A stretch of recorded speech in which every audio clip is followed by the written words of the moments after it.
Hernán, ¿se puede ir a una democracia participativa en Argentina?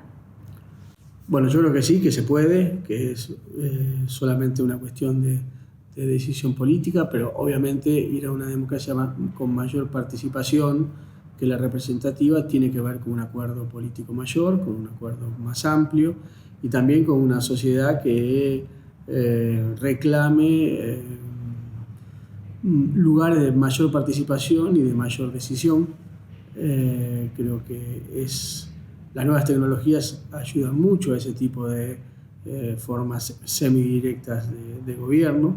No ha funcionado mucho en la Argentina tanto las iniciativas populares como los plebiscitos han sido poco utilizados y yo creo que justamente eso aleja a las mayorías de los sistemas políticos, ¿no? Por eso yo creo que hay que ir a una mayor descentralización de la política. Es una opinión personal, por supuesto, y creo que parte de eso también tiene que ver con los presupuestos participativos a nivel local, a nivel municipal, y también una mayor utilización de instrumentos que permitan a la sociedad tener un mayor peso en las decisiones políticas.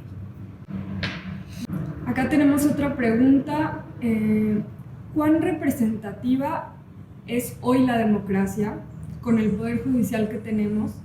¿Y desde cuándo estimas vos que puede haber una vulneración de este sistema a partir de la influencia que tiene este poder? La lógica de la división de poderes en una república es un tema muy delicado. Siempre hay que estudiar y saber por qué cada poder tiene su propia lógica hacia el interior. El gran problema es que el famoso equilibrio se rompe cuando uno de los poderes avasalla las decisiones de otro.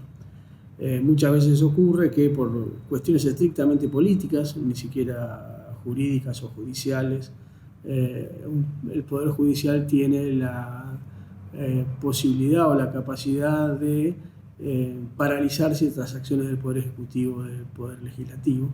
Y ese desequilibrio me parece que se debe ajustar con instrumentos institucionales, ¿no? Y también hay que pensar si ese Poder Judicial no debe ser renovado en función de otras formas de representación o representatividad del ciudadano, ¿no?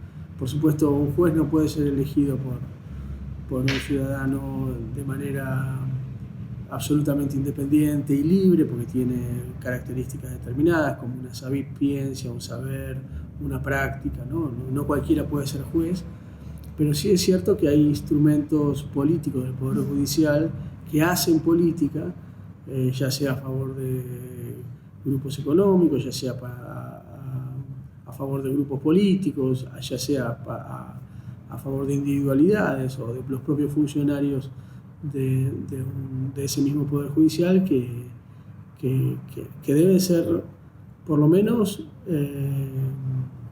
revisados para que las mayorías tengan una incidencia sobre cómo construir el Poder Judicial, ¿no? Una discusión difícil. Bueno, tenemos acá una pregunta desde Resistencia. ¿Es posible un nuevo formato de pacto teniendo en cuenta el contexto y las distintas prácticas generadas en este siglo? ¿Quiénes deberían comprender esta mesa para lograr un pacto?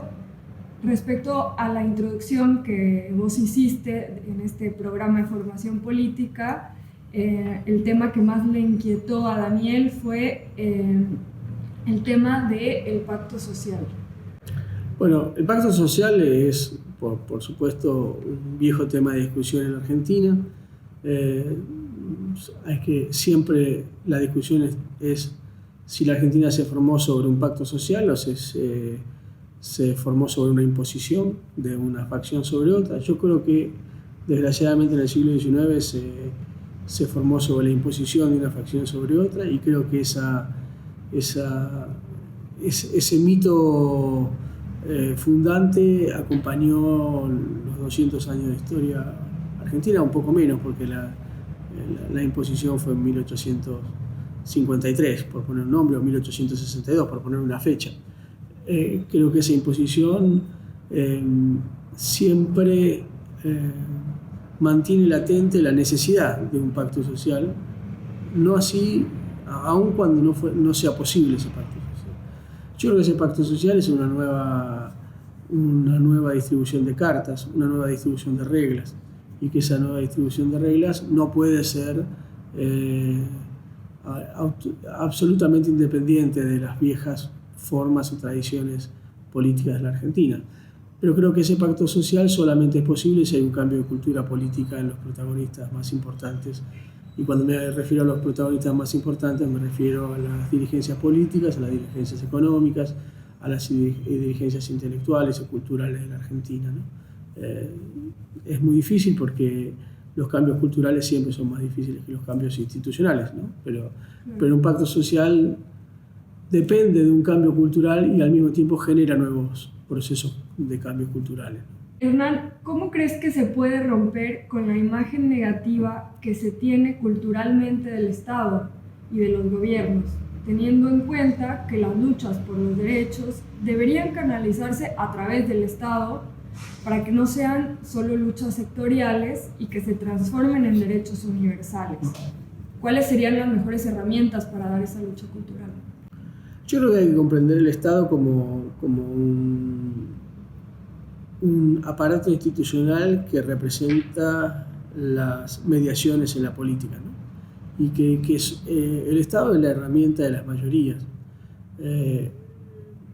justamente para tensar la discusión con las minorías que no necesitan al Estado o que de alguna manera tienen mayor incidencia sobre el Estado.